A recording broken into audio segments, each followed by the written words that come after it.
And now I'm going to continue my commentary on this book right here. And I'm going to introduce you to a new term. And don't ask me to spell this. I admit, I know Italian, I do know Spanish, but to pronounce that, that's Hebrew. Okay? And Hebrew's a little different. And you can be a smart person without knowing how to do anything in Hebrew.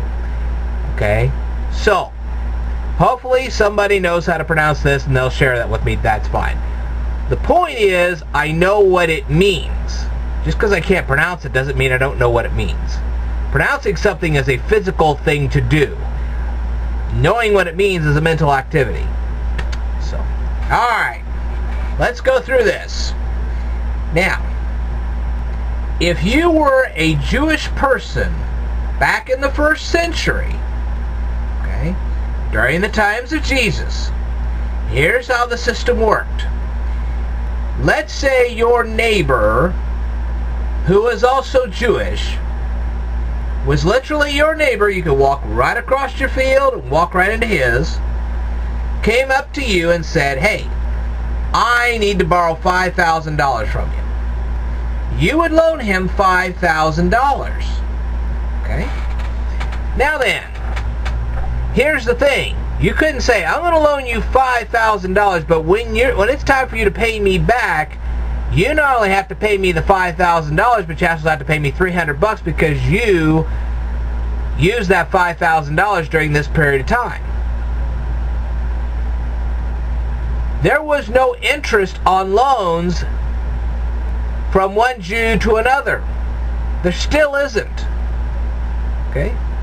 If a Jew loans $1 million to another Jew, as long as that other Jew pays him back, there's no interest. None. It doesn't matter if it's 1 year, 2 years, 5 years, doesn't matter. Now, here's the second part of the system that works. Okay? Every 7 years, you erase all debts off your books. So the guy who lent you the money, that money is bye-bye. On that 7th year, at the end of that 7th year, he can't come back and collect it. He's just out. So it makes Jewish people a lot more careful about who they loan their money to. Okay? Which was a nice thing for those who were in debt, because they knew at the end of that 7th year, they weren't in debt anymore. That was a good thing for them. For the lender, it wasn't a good thing, but for the one who was in debt, that was a good thing. So here's what would happen. At the beginning of the 7th year, the Jewish people that would loan out money, okay, they wouldn't loan out money during that year. And the reason why is because they knew at the end of that year, if they didn't get their money back, they weren't going to get it at all. So they said, hey, I'm not loaning you any money. I'll just wait till the next year. Well, that got to be a real problem for those needing the loans. Okay? For those needing the loans, that was a real big problem. Because they couldn't operate without the loans. So they couldn't plant their crops and they could starve. Well, one Jewish man had an interesting idea. He said, alright. He says, when you borrow money from your neighbor, then that loan disappears in that 7th year. However, if the lender turns over his loan to the Jewish courts could collect that at any time. So those debts were never forgiven. Well, these lenders got smart.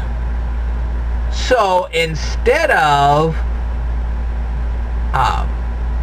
wait until the end of the 7th year to try to collect all this money back, what they did was they sold their debts to the Jewish courts.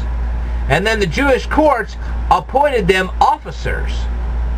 So these Jewish loan people were now officers of the Jewish court, and they could collect that debt at any time. It was never forgiven. And that's what this word means. It's when the lenders sold their loans to the Jewish court and became officers of that court to collect that debt perpetually. So that meant that the people that were issuing the loans were never really out. Well, this was a direct violation of God's law. I know a lot of people will argue that, but according to the Bible, that's a direct violation of God's law, and Jesus challenged it. Now, it would be an interesting concept if the United States ran like the Jewish people did back in the 1st century. Can you imagine having a credit card debt for 7 years, and all of a sudden at the end of that 7 years, that credit card debt is history? You don't have to worry about it anymore? It'd be interesting. So anyway, that's what Jesus was starting to talk about in his 3-year ministry in Galilee. Was this. And hopefully you'll get an idea how things work there as opposed to how things work here. Now the thing is that if a Jewish guy were to loan the same $1 million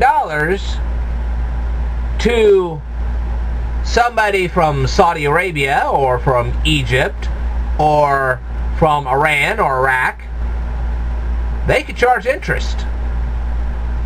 That's right, if a Jewish guy loaned money to an Egyptian, he could charge interest because the Egyptian wasn't Jewish.